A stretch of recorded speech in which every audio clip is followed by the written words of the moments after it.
नमस्कार दोस्तों, मेरे हिंदी क्लास में आपका स्वागत है। मैं उज्ज्वल विश्वास आप लोगों को कुछ दिनों से अलंकार पढ़ा रहा था और ये मेरा अलंकार का लास्ट वीडियो है। और मैं आप लोगों को कह रहा हूँ, जिसने मेरे अलंकार के पुराने वीडियोस को नहीं देखा वो जाइए और वीडियोस को देख लीजिए।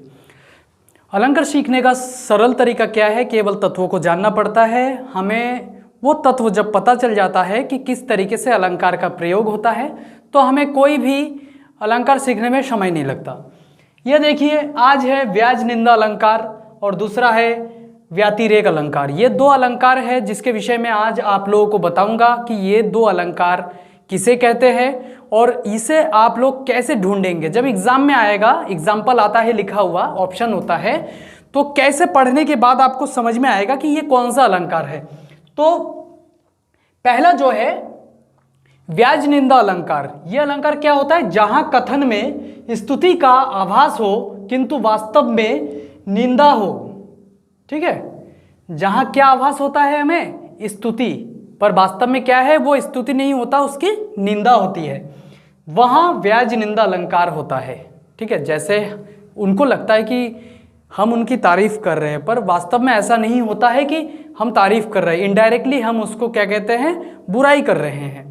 तो उदाहरण के लिए यह दे रखा है कि तुम तो सखा श्याम सुंदर के सकल जोग के ईश।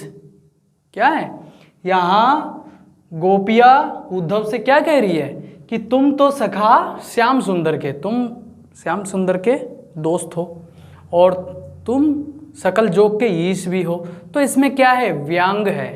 ये व्यंग कर रहे हैं कि तुम तो सखा श्याम सुंदर के सकल जोग के ईश। हाँ हाँ, तुम तो उनके मित्र हो, तुम तो सकल जोग के ईश्वर हो। तो क्या है ये निंदा कर रहे हैं। कौन? गोपिया उद्धव के साथ।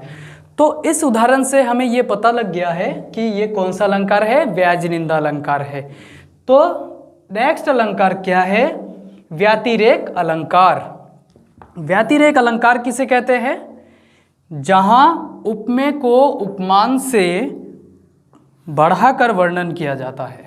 हम जिस चीज़ के साथ किसी चीज़ का कंपेयर करते हैं, हम जिससे कंपेयर करते हैं उससे भी ज़्यादा हम किसी व्यक्ति विशेष का बढ़ा चढ़ा के वर्णन करते हैं, उसको क्या है? व्यतिरेक अलंकार कहते हैं। अब इसमें उदाहरण क्या है? सम सुवरन सुखमार सुखद नाथोर, सिए अंग सखी कोमल कनक कठोर। तो इसमें उदाहरण देखिए, इसमें क्या है? सीता के अंग को सोने से भी ज़्यादा महत्व दिया गया है, उनसे ज़्यादा उसकी स्तुति की गई है, तो सोने से भी ज़्यादा बताया गया है।